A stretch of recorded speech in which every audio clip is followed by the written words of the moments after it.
Namaskaraha and welcome to our next session on yogic life. So today I want to talk about the secret of sadhana. So there is actually one sloka, Tam Ishwaranam Paramam Maheshwaram Tam Devatanam Paramam Cha Daivatam Patim Patinam Paramam Parastat Vidama Devam Bhuvanesham Idyam Tam Ishwaranam Paramam Maheshwaram.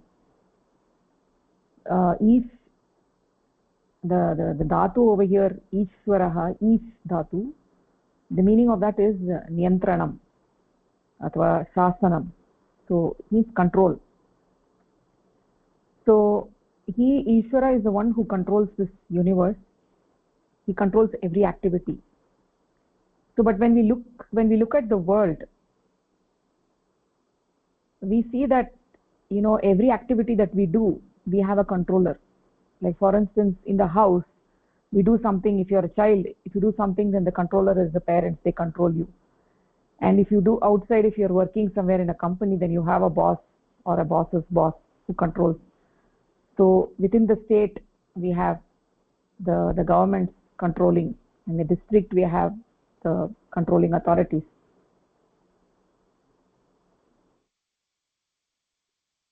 So this for each activity, we have an Ishvara. We have a small Ishvara, small or big Ishvara. So these are all the worldly Ishvaras, right? And in this world, we see that people try to please these small or big Ishvaras. We can call them as Dillishvara. For instance, like an Ishvara for Delhi or an Ishvara for some particular state, Gujarat. Like that, we have big or small Ishvaras, and people, what they do is they try to please that Ishvara, right? So who is a small or big controller, right? Some people make themselves as the Ishvara, they make themselves as the Swami, and generally people who are around them, they try to please them. They want to please them because they want to get some favor from them, so they try to please them. But Tam Ishwaranam Paramam Maheshwaram, but who is the Ishvara of all these small or big Ishvaras is that Maheshwara, is that Paramatma.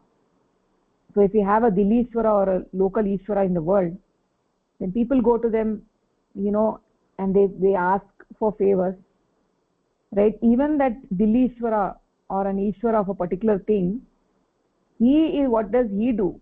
He approaches Parameshwara and asks for different things, right? Dillishwara understands that there is an Ishvara above him. Even though we go to these local Ishvaras and we ask for this and that, but a person who is wise, or one who is Buddhiman, what does he do? Right? He does not go to these big or small Ishvaras and try to do Chamchagiri. Right? He directly goes to that Maheshwara. Right? He knows that Maheshwara is the one who can do everything in this world. So he directly goes to that Ishvara.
Sorry, it just got disconnected. uh, so what I was actually saying is that all these the big and small Ishwaras, they get to go to that Maheshwara for everything, right? So that Maheshwara is the Ishwara of all these Ishwaras. He is the ultimate Niyantraka, he is the ultimate controller. So this Ishwara, Samishwaranam Paramam Maheshwaram, this Ishwara is not located in the sky somewhere. He is not located very far away somewhere. He is located inside each and every one of us, right? Tam devatanam paramam cha daivatam. So in this world, every jantu that has been born has a creative vibration, and we can call that each jantu is a deva, right? Each jantu is a deva because each jantu has a vibration, has a taranga, and they do different activities. So if we consider all of these as devas, and then that Maheshwara is the devatanam api devaha, he is the Mahadeva, right? Paramam cha daivatam, he is the devatanam paramam cha daivatam, he is the devanam devaha Mahadevaha, right? And who is the most worshipable in this world? He is the patinam patihi, patinam, right? So if we have a Swami or a owner, he is generally the owner of one country or one state or one district or maybe one particular place, right? And that person's adhikara is only there for a certain period of time. So he rules only for a certain period of time, let's say 50 years or 20 years or 30 years or whatever it is. Then after that he doesn't have that ownership, right? It's possible that he's not there in the world, or he's lost that swamitvam, and then it just goes to somebody else. So the person who was the adhikari and who was saying that this is my house and this is my property and this is my state, the one who was saying all that, he leaves the world after some time, right? The house may remain, but the person who owned that house is no longer alive, right? So the connection that we have with the property and everything that we have in this world is only for a limited period of time. Then after that, that Malik or that Swami who actually was claiming ownership, that this property is mine, he's no longer there, right? But the Swami of the Swamis, right, the Patihi Patinam, one who is the Raja of the Rajas, right, he is there always. He is always the Raja, he is always the Swami. Therefore a person who is Buddhiman, one who is wise, he will only consider that Paramatma as the Swami and not anybody else, not anybody in this world, right? Because he is the Swami of the Swamis, Pati of the Patis, Adhikari of the Adhikaris, right? So there is nobody beyond him. Paramam Parastat, there is no anything beyond him, nobody is there beyond him. Vidama Devam Bhuvanesham Idyam. So let us worship that Paramatma, that Paramam Deva, Mahadeva, who is the Pujaniya of this world, who is the Pujaniya of all these lokas, right? He is the Bhuvanasya Idyam. Idyam means Pujaniyam, right? Pujaniyam. This word Idyam is a Vaidika word, there in the Vedas. So he is the Idya, he is the Pujaniya of the three worlds. So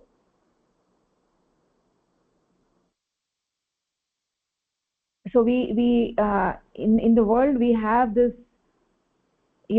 for us we have this, ordinarily we have the Jagrat Avastha, Swapna Avastha and Sushupti Avastha. Jagrat is the awakening state, Swapna is the dream state, Sushupti is the deep sleep state, right? In all these three states Paramatma is there, right? So there is actually a fourth state, which is called as the Turiya Avastha. Turiya Avastha, in the Turiya Avastha, Paramatma is there in the Swarupa, right? Ordinarily, we have connection with Jagrata Avastha, Swapna Avastha and Sushupti Avastha, but not with the Turiya Avastha, right? Even though we say there is Tribhuvanam, we say Tribhuvanam can be linked with Jagrat, Swapna and Sushupti Avastha, but actually speaking, there is Chaturbhuvanam. Chaturbhuvanam, there is a fourth state, which is the Turiya Avastha, right? Not only three states, but there is a fourth state, Turiya Avastha. Therefore, we say Chaturbhuvanam. So ordinarily, we human beings have access only to the three states: Jagrat, Swapna and Sushupti. The awakening state, dream state and deep sleep state. We don't have access to the Turiya Avastha. In Turiya Avastha, Paramatma is there in his Swarupa. Right? The three Tribhuvan, the Tribhuvan that we say is Jagrat, Swapna and Sushupti. So when we look at the Jagrat Avastha, in the Jagrat Avastha, the mind has limitations, right? So the human being operates within a particular time, space and person. He operates through the Indriyas, and the Indriyas are very, very crude, right? They have limitations, right? The Indriyas cannot capture that which is very, very small, right? Ati Sukshma Vastu, Indriyas cannot capture. Something which is very far, Ati Duram, that also Indriyas cannot capture, right? If Indriyas had that capacity, then they could have captured Paramatma, right? They could have perceived Paramatma. Paramatma is Ati Sukshma, Sukshmati Sukshmam. So Indriyas do not have that capacity. So if somebody is singing somewhere far away, we may not be able to hear it because we are far away, right? If there is a little bit of distance and if through the electromagnetic wave that sound comes and falls into your ears, then even then, if the sound is coming from far, we may not exactly capture what the context of that sound is, but we may just mildly feel that something is coming, right? So that is the limitation of the Indriyas. It is bound by the time, space and person. So the Shabda, Sparsha, Rupa, Rasa, Gandha, so the Indriyas can get a perception of all these within certain limitations. So that is the limitation of the Jagrata Avastha. When we are awake, we operate through our Indriyas, right? We are always Bahirmukhi, we are always looking outside, and we operate through the Indriyas, and these Indriyas have a limited capability. So in the Swapna Avastha, what happens is that the limitations of time, space and person, to some extent it is removed, right?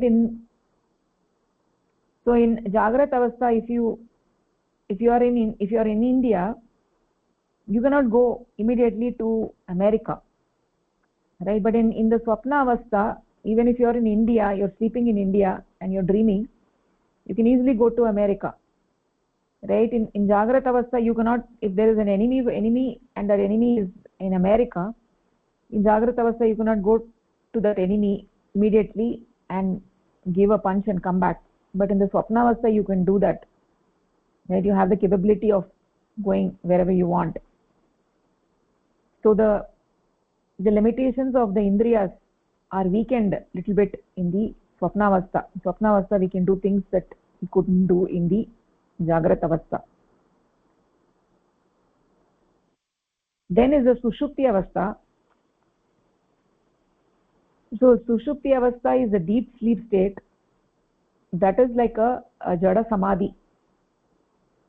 So in that deep sleep state, the Indriyas are not functioning and the limitations of time, place and person is not there, definitely not there. So this Sushupti Avastha is a Jada Samadhi and nothing is actually seen in that Jada Samadhi. It's like darkness, right? So these are actually the three states, Jagrat, Swapna and Sushupti Avastha. So when when we do sadhana, what happens is that in sadhana, from the jagrata avastha we go to a state which is similar to the swapna avastha, and then from there, as you do deeper sadhana, then you go into the turiya avastha. Right, from jagrat you go to a state like swapna avastha, and then from there we go to the, after the swapna we go to the turiya avastha. Right, so in the when we look at the tribhuvan, right, in the deep sleep, even though we have our existence, but we are not active, we don't have any activity. That kriya happens only in the jagrat and swapna avastha. So what we actually have access to is the jagrat and the swapna avastha, where we can do something. In the sushupti avastha, your world is completely in darkness, right? So for instance, if you have money and if there is complete darkness around you and you cannot see anything, right, you cannot see anything, then you feel that even though there is money in the room and you don't know that there is money in the room, and there is complete darkness, then you feel that you're poor and I don't have money to eat. But the moment the light comes, then you're able to see the money all around, right? So in deep sleep, what happens is there is complete darkness and you're not able to see anything. That is andena tamasavrita, right? It is by the darkness, it is completely surrounded in deep sleep. So what is the experience that we have when we do sadhana, right? So generally, how does human being operate? When we operate, we are always operating through the indriyas, right? We are always under the control of the indriyas. We are bound by the indriyas. The indriyas pull us in different directions, right? And the indriyas are bound by the time, place and person. So what happens when you do sadhana is that the limitations of the indriyas get loosened by doing sadhana. What happens is that you enter a state like a swapna avastha, right? And then when you become steady in that, then slowly the control over the indriyas get weakened, right? And then what happens is that as you do deeper sadhana, then you go into the state of turiya avastha, right? Turiya avastha, where there is absolutely no limitations of the indriyas, there is no limitation of time, place and person. So that is how it is. Like when you do sadhana, then you slowly enter the swapna avastha from the jagrat, and then from there, as you do deeper sadhana, you go into the turiya avastha.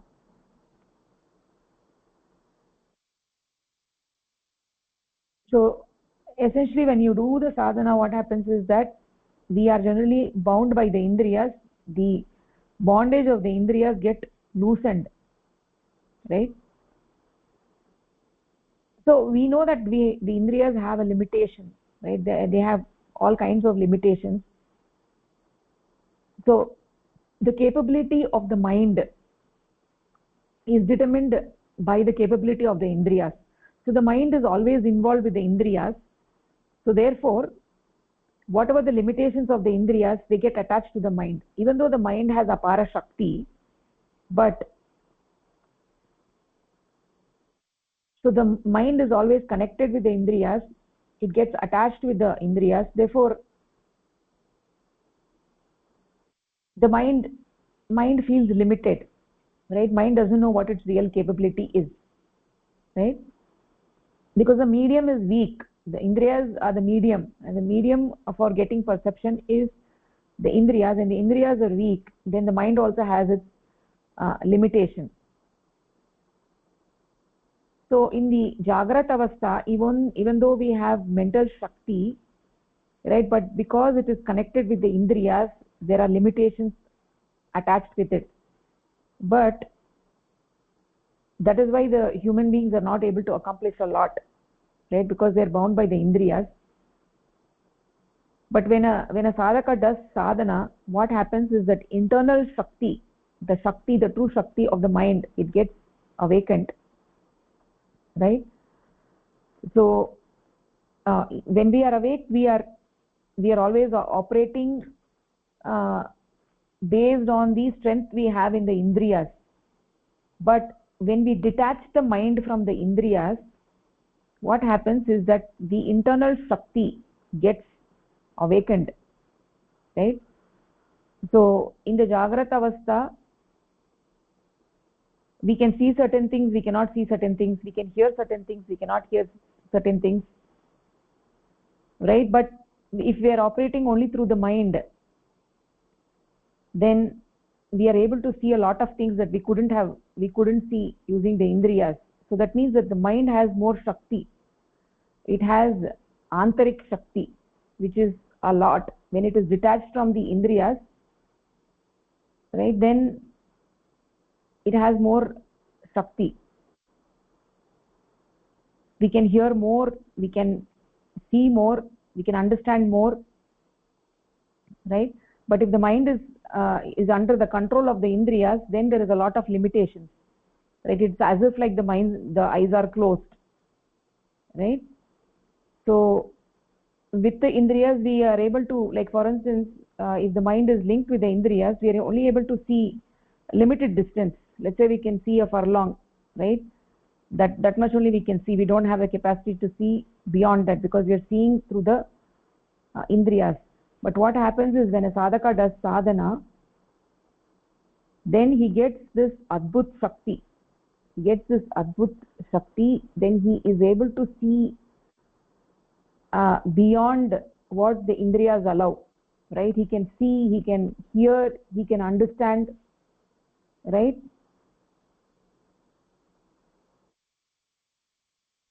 So that is the power of sadhana. So generally the mind is dependent on the indriyas, but by doing sadhana, what happens? The mind gives up its dependence on the indriyas. When the mind slowly gives up its dependence on the indriyas, then what happens is that it gets adbhut shakti, and with that adbhut shakti, the human being is able to do a lot. That is why you can see that a sadhaka yogi who has been doing sadhana for a very long time, you can see that he is able to accomplish a lot more with the antarik shakti. He is able to, his drishti is very sukshma. He is able to see things that we are not able to see. He is able to do things that we are not ordinarily not able to do, right? He is able to understand things in a deeper way than what we are ordinarily able to understand. So that is the power of this sadhana, that you get this adbhut shakti. So that detaching from the indriyas doesn't happen automatically, right? Even if we were to say I want to detach my mind from the indriyas, it doesn't happen automatically. One has to engage in doing sadhana. Only then what happens is that slowly the mind gets detached from the indriyas. When it is not dependent on the indriyas, then it gets this adbhut shakti, the antarik shakti, and therefore the human, that sadhaka, is able to do a lot more that he was not able to do before, right? So that is actually the secret of sadhana, the power of sadhana. That is why we have to do sadhana regularly and most sincerely. By doing that sadhana, by doing deep sadhana with the bhakti bhava, then the mind will leave its dependence on the indriyas, right? So we say that we get attracted by the objects of the world. Ordinary human beings get attracted by the objects of the world. The objects of the world pull them in the different directions, right? And one may wonder how to get rid of this attraction, because the mind is always getting drawn towards these things. How do I withdraw my mind? We keep saying in the Adhyatmic Jivan that we have to withdraw the mind. How do I withdraw the mind? That withdrawing of the mind happens through sadhana. When you do sadhana, then it is automatic that deep attraction to the Supreme Entity. Because of the deep attraction to the Supreme Entity, the mind will slowly give its dependence on Indriya, and that is what is the Indriya Nigraha. That Indriya Nigraha happens automatically. So when the Indriya Nigraha happens, then the sadhaka gets a lot of shakti, right? So we need to activate that shakti by doing sadhana. Then when the indriya nigraha happens, then the bhakti bhava towards Paramapurusha also increases, right? Your attraction towards the supreme entity increases. The supreme entity is like a big magnet, right? Is a mahan magnet, a big magnet, and which attracts the sadhakas, which attracts every jiva, right? So that is what I wanted to cover today, that the importance of sadhana, the secret of sadhana. So now let's actually go back to our this Karapatra. Why are people afraid of intuitional practice?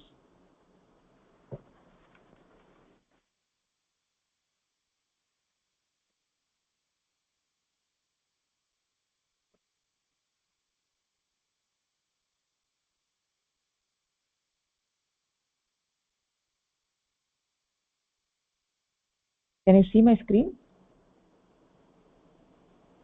Yes, Mahoday. Yeah, okay. So are you seeing something? But the Yeah, you person see? has not come. Yeah, we're seeing Sanskrit. Okay. Sorry. Now? Even though it's still the Sanskrit. Not at only the. Sanskrit Karapatra is there. Okay, sorry.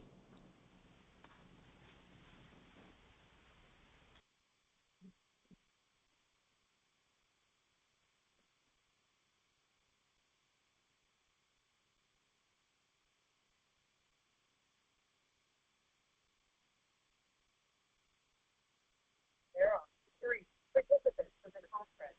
The recording is starting.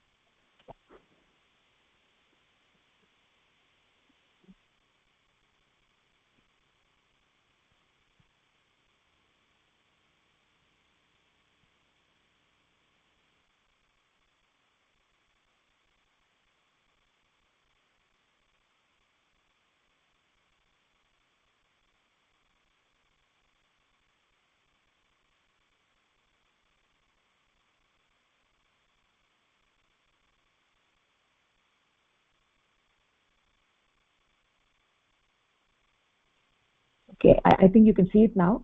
So so the topic that we were dealing with was the why are people afraid of intuitional practice, right?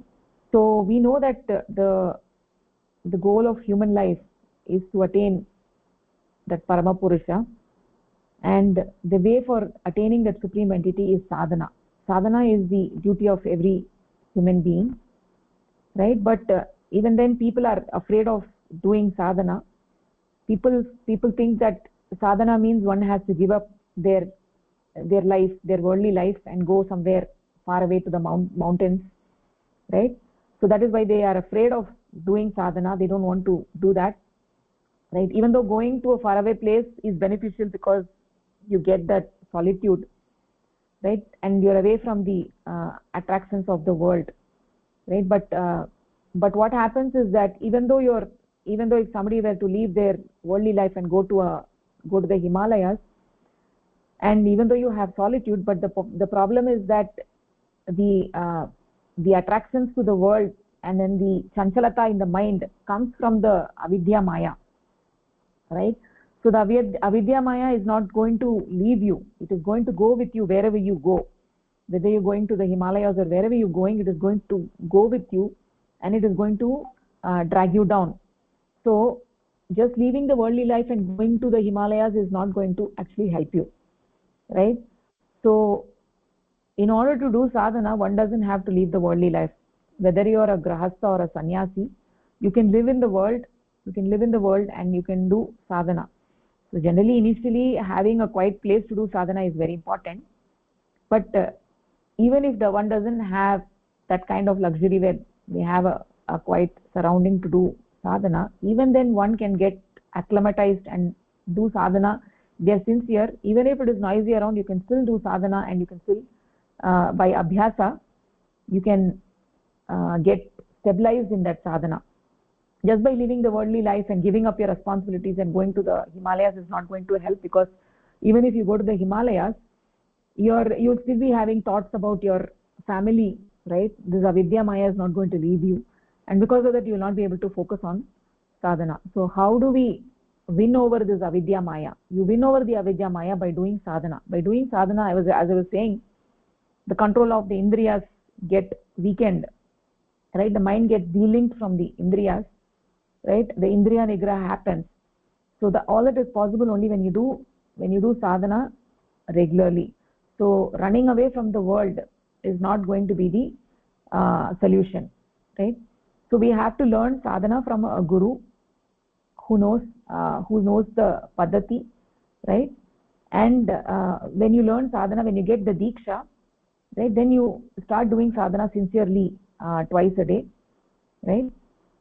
So also one other thing, that why people don't want to do sadhana is they have a misconception about brahmacharya, right? People think that you have to be a brahmachari, right, a sannyasi, to practice spiritual life, right? That is kind of a wrong understanding.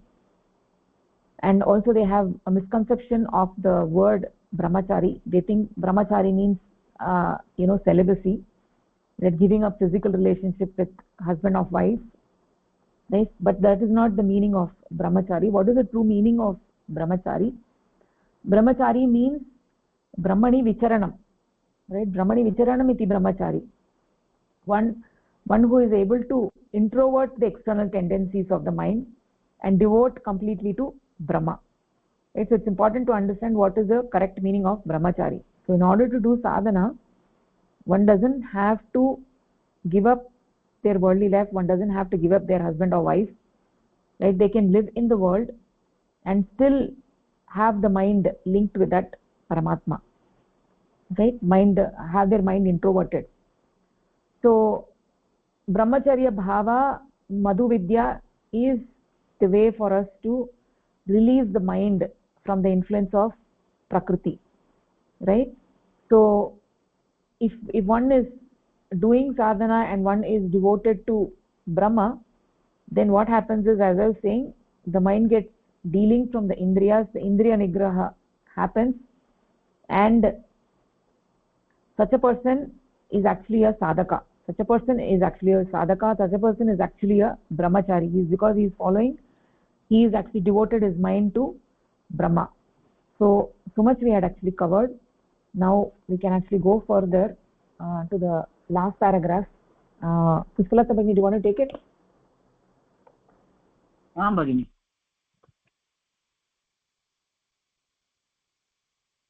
Ordinarily, merely overcoming the sexual urge, Kamaripu, is considered as brahmacharya. But in reality, all the Chadripu, the 6 enemies, and Ashtapasha, there are 8 fetters or extroversial tendencies. Of this 14, the sexual urge is only one, and merely overcoming this cannot make one follow brahmacharya. It is only when one is free from all the extroversial tendencies, the Shadripu and the Ashtapasha, collectively known as avidya maya, that one's mind can become brahmachari. The dominance of avidya, extroversial tendencies, is so strong that it is not possible to overcome it except through intuitional practice. So this paragraph essentially says that merely overcoming the kama ripu is considered as brahmacharya. It is overcoming this alone is not considered as brahmacharya, but in reality we have to overcome this Shadripu, the 6 enemies, and the 8 fetters, which is the Ashta Pasha, and which are the extroversial tendencies. So of this, the Kamaripu, or the sexual urge, is only one, and overcoming this alone will not take us to brahmacharya. We will not be able to follow brahmachari. So when we are free from the Shashtaripu, or the 6 enemies, and the Ashtapasha, or the 8 fetters only, we can move towards the path of brahmacharya, and that is those are called as avidyamaya. Conquering this avidyamaya is done through sadhana, and this is the main movement towards intuitional practice or doing sadhana, and this is possible only by doing sadhana. This paragraph essentially says that. Yeah. Yes, Bhagini, nicely said. Yeah, so the topic that we are saying is that it's not required to leave the world for engaging in spirituality. So brahmacharya bhava is being engaged in Paramapurusha 24 hours of the day, right? So when one is engaged in Paramapurusha 24 hours of the day, then the mind will not have any interest in other things of the world, right? That does not require leaving the city, moving out of the society, right? One needs to have the vairagya bhava, live in this world but not be colored by it, right? So what is the center of all of this, right? How is all this working? It is all working by sadhana, right? Only by means of sadhana that the mind can be freed from the influence of prakriti and diverted towards the subtle, right? To be completely absorbed in Brahma and to get rid of all these Sadrupu and Ashtapasha, right? So the influence of avidya maya is so strong that it is not possible to overcome it without it is not possible to overcome it except through intuitional practice, right? So sadhana is the crux, right? One needs to sit down in Padmasana and do meditation. When we do the meditation, slowly you start experience the spandan of that Paramapurusha. The mind gets intoxicated in that supreme entity and it completely forgets everything else. It just flows in his flow, right, and moves towards him. And as the mind becomes more and more attracted to that supreme entity, then it loses interest in all the other things, right? So essentially one has to follow all the elements of yogic life, do sadhana, and then one will definitely move ahead. Success is actually guaranteed, right? So the mind engages in that Paramapurusha deeply, right? And then doing sadhana also becomes easier. When the mind is engaged in the supreme entity 24 hours of the day, then doing sadhana becomes easier, right? So here we are seeing that brahmacharya bhava is not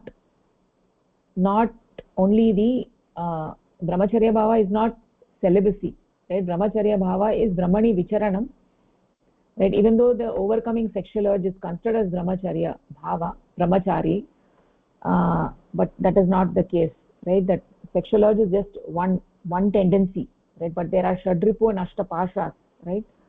So in order to get rid of all these tendencies, one needs to be engaged in Brahma, right? Have Paramapurusha as the center of life. Then automatically all these tendencies will vanish. Okay, let's actually move on to the next one. Mohoday, Chandrasekhar Mohoday. Those who try to attain brahmacharya without performing intuitional practice are wasting their time. Intuitional practice will by itself gradually divert the mind from crude to subtle, and a person will slowly become brahmachari. The domination of Sadripu and Ashtapasha, the extroversial tendencies, will diminish by itself. With the disappearance of their influence, the mind will no longer remain absorbed in crudeness. It is not necessary to give up one's conjugal life in order to begin intuitional practice. The attraction towards earthly things born out of lust, kama, and attachment, moha, makes conjugal relations a necessity. The intuitional practice helps one to overcome this need one becomes indifferent to it. So the question of giving it up for intuitional practice does not arise. So in this paragraph,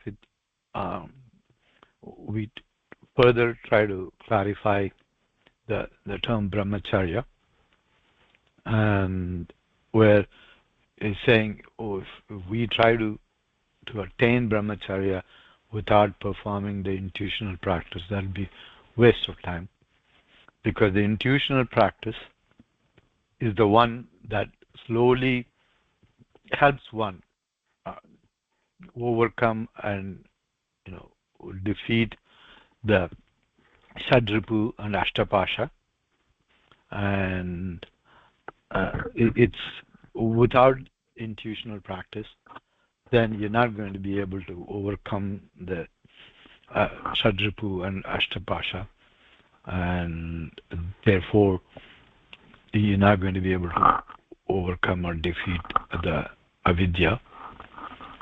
And so in this paragraph, again, it reiterates that you have to do the intuitional practice to overcome these, and then because of intuitional practice, it would naturally diminish the effect of this thing of our interest in Sadripu and Ashtapasha, and so therefore would slowly make one become a brahmachari. A brahmachari, as defined as one who's constantly thinking about the Brahman.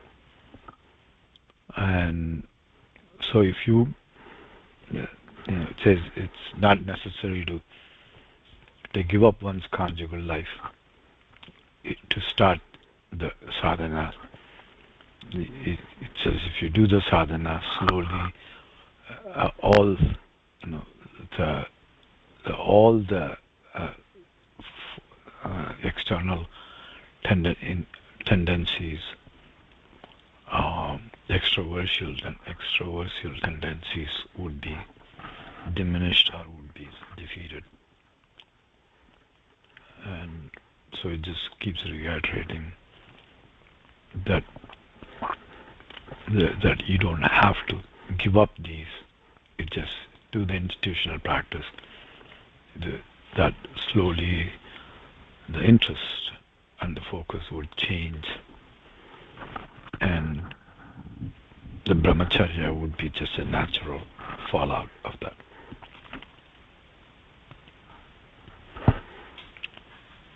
That's about summarizes what the paragraph is saying.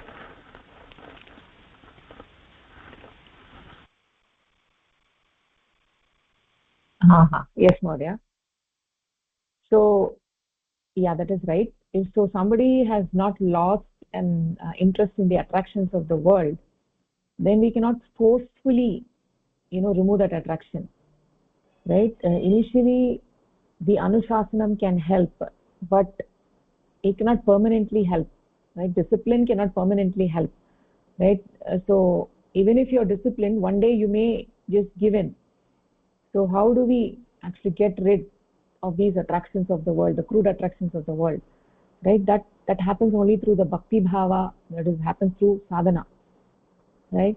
And what bhakti means, bhakti is a love for that supreme entity. When somebody gets that deep love for that supreme entity, then all these things, all these crude things become very superficial, right? So that is how it works. So when you get something, when you get a better toy, then you give up the old interest, just like the child, right? So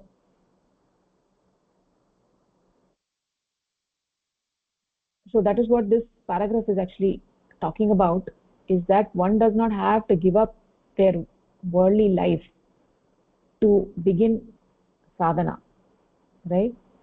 So just by staying away from the worldly life, we are not going to get any benefit, right? Because avidya maya is going to pull you down. So we need to have true engagement with Paramapurusha, right? It needs sadhana. Sadhana is the seed of this entire yogic life, right? Sadhana means a systematic scientific approach to closing one's eyes and removing the mind from the attractions of the world, right? And redirecting, channelizing the mind towards Paramapurusha. That is what sadhana is. So there is a scientific paddhati for this, and one has to learn this method and engage the mind deeply. Right? Then when the mind is engaged in this, then it starts losing interest in all the worldly things. Right? So sadhana is the goal of human life, and once somebody becomes engaged with that Paramapurusha, then naturally the indriya nigraha happens. One loses interest, and they're burning their samskaras. As they're burning their samskaras, they will lose the interest in all these worldly things. Okay, so now we can actually go to the next paragraph. Pushalata Bhagini. It was earlier said that sadhana is waging war against Prakriti and defeating her. The force of intuitional practice is certainly greater than the strength of Prakriti, and by means of it one can attain brahmacharya. However strong may be the dominance of avidya maya, it can always be destroyed by intuitional practice. Intuitional practice, not taking a vow of celibacy, is essential. Celibacy is essentially one is to become a brahmachari. It is necessary to mention here that the common meaning of brahmacharya, that is to preserve some virya, semen. Shukra dhatu, seminal fluid and virya are necessary to nourish the nerve cells and nerve fibers. It is essential to preserve them in order to develop firmness of mind and intellectual sharpness. So it was earlier said that we have to wage a war against the Prakriti, because Prakriti is holding us, our senses, and we have to defeat her only with the help of sadhana. The force of intuitional practice is certainly going to defeat the strength of Prakriti, and by this one can attain brahmacharya. This paragraph says that. So now that whatever strong the domination of the avidya maya is, it can be conquered by doing sadhana or intuitional practice. So this intuitional practice, not taking a vow of celibacy, this is essential if one is to become a brahmachari. So now there is a common meaning, that the meaning of brahmachari, that is to preserve the virya or the semen or the seminal fluid. This is necessary for the development of the nerve and the nerve cells. So to preserve them, this is necessary to preserve them, because the firmness of the mind and the intellectual mind sharpness can develop only while preserving it. And so brahmachari and the intuitional practice, doing sadhana, have the same thing in common. That's what this paragraph says. Yes, Bhagini, so nicely said. Thank you. So we know that we are human beings, we have an infinite desire, and the question is that infinite desire that we have, in which direction are we going to direct it? If we direct it to the finite things, then it will never get satiated, and no matter how much we get of those things, we are going to want more, right? So in Sanskrit, actually, there is a phrase called sansargat praptihi eshana. Right? The things that we remain in contact, we get more and more desire for those things. Right? If somebody is in contact with alcohol, then they may develop more liking for it, an attraction to it, and get intoxicated. Right? The same thing happens with many things of this world, which are intoxicating. Right? And of that, sex is one of them. Cigarette smoking or eating meat, cheese, right? So many things are intoxicating. So living in the presence of those things, right, then what happens is that one encourages the infinite desire to try to satisfy through all these different things, right? If we engage with these different things, then all it encourages us to do is to engage more and more and more with all these things, and ultimately it doesn't work, right? One is never satiated. So, right, it's not like that we engage in that and then we got much of it and then we lose interest in it. It's not like that. Rather, opposite happens, right? Those who get into the habit of accumulating money, then they spend their whole life in the darkness of trying to get more and more and more and more money, right? So all of these things are like that. And on the subject of brahmacharya, right, that it is the same thing. There are people in this world, not small, who get intoxicated by these things, especially the youth, right? They try to engage more and more and more, right, thinking that because they got some momentary momentary happiness, so they try to engage more and more in it. They become addicted to those things, right? So this is not the approach to yoga. Like, the approach to yoga is that we should get something better in life, right? We should that something better is that anadi anant satta, that shuddha purusha, that we come in contact with, right, through the shuddha purusha, right? When we come in contact with the shuddha purusha through sadhana, then we lose interest in other things. That is the only way, right? So not by going after these worldly things, keep going after them again and again, so we're never going to get rid of them. That's not going to work, right? We'll never get success by that way. The only way to get success is to engage with that supreme entity, fall in love with Parama Purusha. When that happens, we lose interest in all other things, right? So coming in contact with that Parama Purusha, having a deep engagement through sadhana, is the only way to get rid of avidya maya, right? Only then we will lose interest in these things. That is the only way. There is no other way. So now let's go to the next paragraph. Mahoday. It was said earlier that sadhana is waging war against Prakriti and defeating her. This is over now.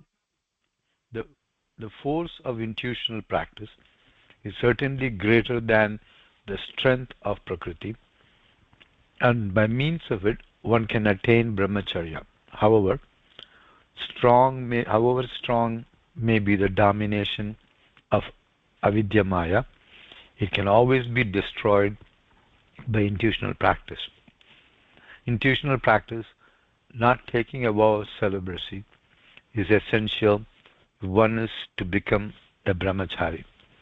It is necessary to mention here the common meaning of brahmacharya, that is to preserve virya, semen, or shukradhatu, seminal fluid, and virya are necessary to I nourish. think we already covered this, Mahodaya.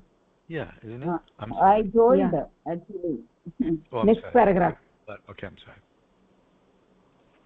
Some people consider that one should start intuitional practice in old age, when a person has more leisure, after one has spent the prime of one's life earning money. People are afraid that they may face insecurity and difficulties in their old age if they do not accumulate enough wealth before their bodies weaken with age, rendering them incapable of hard work. They regard the prime of life as the period intended for earning money, and old age with its decreased capacity for hard work as the time to remember God. They are laboring under the misconception that hard work is not necessary for intuitional practice, and that old age is therefore the proper time for it. Whoever is born is bound to die, and one is constantly approaching death, not knowing when it will come. It is never certain if one will live to grow old. Yet people reserve the most important work of practicing sadhana for the time when the body has become completely enfeebled and the fatuous mind of old age has become entangled in the reactions of this life to such an extent that it is afraid of starting anything new. So in this paragraph, it's trying to dispel another misconception of waiting till the old age to start thinking of God or to start doing sadhana. And it's essentially people have this wrong notion that one has to spend the prime of their life in working hard and to earn, money. And this is because of the misconception again that they need hard work to be able to make enough wealth, and when they grow older then they can pursue spirituality or God, because it doesn't need as much hard work. And so in this paragraph it highlights that that's a misconception. Their hard work is necessary for intuitional practice, and also waiting for old age is again a mistaken notion, because you don't know the lifespan. It could end any time, and one might not get a chance to grow old, or if you do grow old, one might not have the mental or physical capacity to pursue intuitional practice, and so there would be next to impossible to do any sadhana at old age, or it's wrong to assume that you can pursue that at old age, because you don't know how strong the mind and the body is to be able to do something like sadhana. And on top of all that, we've been saying that's the main purpose. The main purpose is to of human life is to pursue Paramatma. And if that's the main purpose of life, there's no reason to waste it pursuing something else, such as money, or put away something that's important to a questionable old age.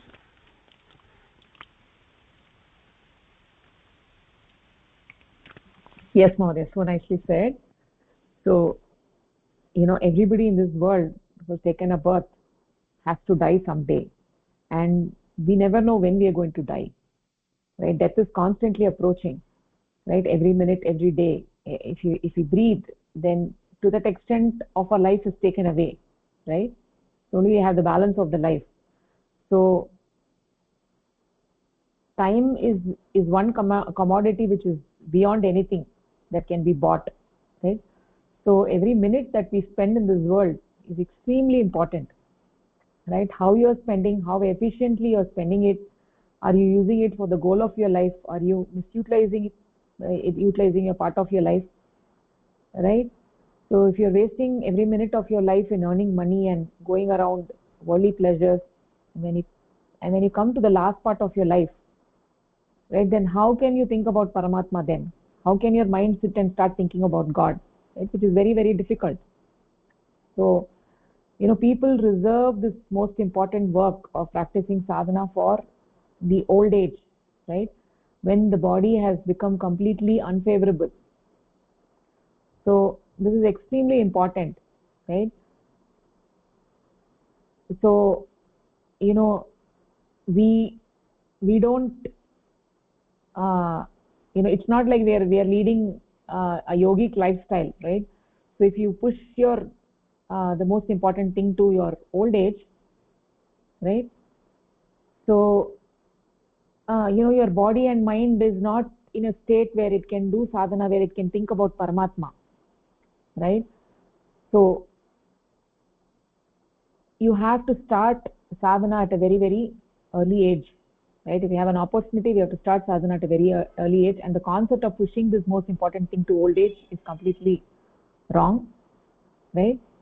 So we cannot push this important activity to the last stage when the mind is completely dried up. Your mind is not even capable of sitting, right? Forget about doing sadhana. So your mind and body doesn't cooperate, right? Your mind is not in a state to concentrate. Then how can you do sadhana, right? Where you're not in even a position to sit in Padmasana, right? So the ideal age for doing sadhana is young age. Then all your senses are in a blooming state, and that is when you can understand the importance of sadhana and also Paramapurusha, and not the last stages of your life, right? When the last stages of life, when you cannot even stand or sit or walk, and your mind is completely dry, right? How can you think about doing sadhana? So the best time to learn sadhana is when somebody is 5 years old, right? Then it becomes part of their nature. And if somebody is born into such a household where everybody is doing sadhana, then it is quite natural for the children also to follow the yogic lifestyle, right? So we see that the children who are born in such a kind of household, they imitate their parents, they see their brothers and sisters doing it.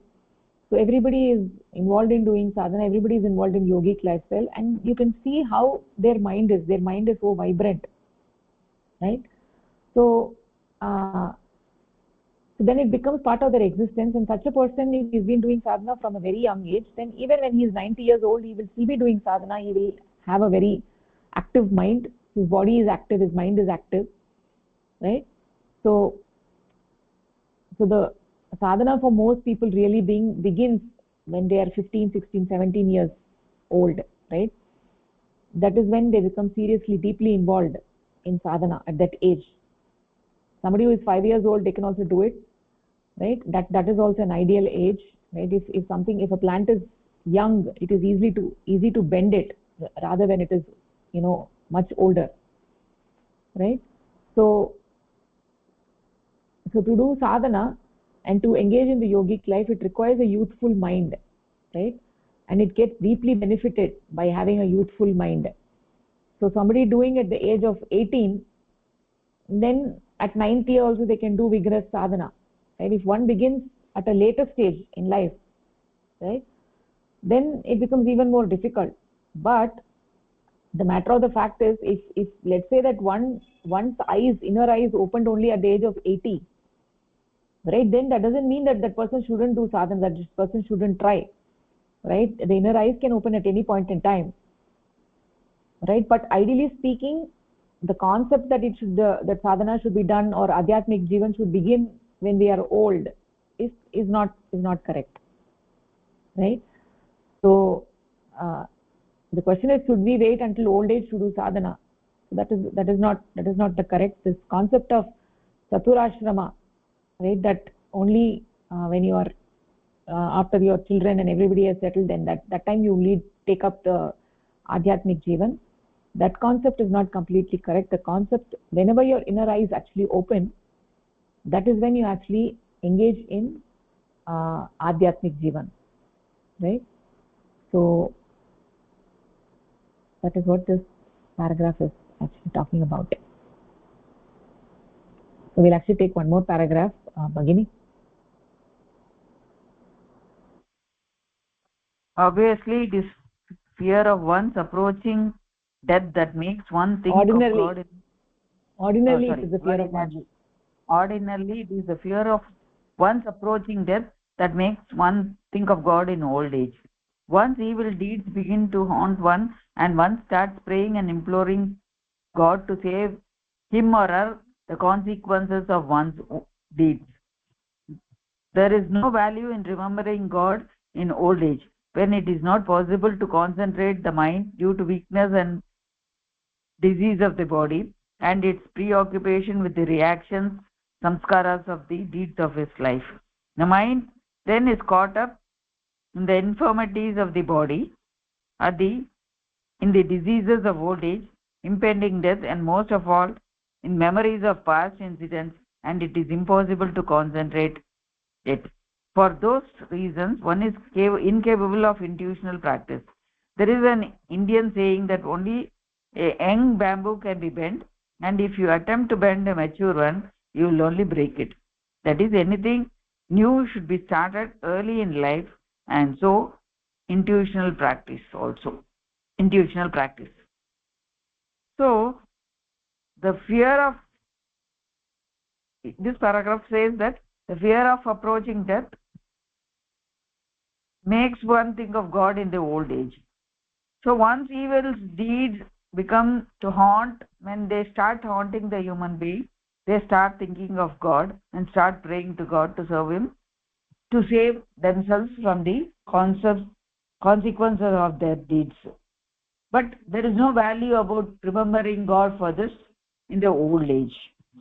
So when this is it is not possible to overcome our health or our mind, or overcome or to concentrate on the mind in the old age because of our diseases or the old age weaknesses which will not be able to make the human beings concentrate on sadhana or the intuitional practice.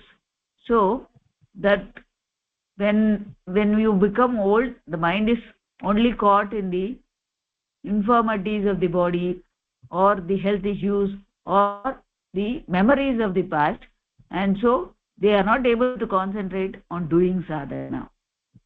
So, as the saying says, anything new or anything which we have to practice is to be done in an young age. The sadhana or the intuitional practice also must be done in an young age. So, like a bamboo plant which can be bent in an young, when it is an young bamboo, but when it is aged, the bamboo breaks when you try to bend it. So, anything to be started in life, and that too should be started anything to be started new in our life is to be started when we are young, and so the sadhana or the intuitional practice also should be started when we are young.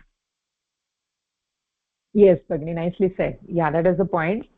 So the important thing over here is that thinking of God should not be motivated by fear, but rather by love. And in youth, people are not afraid.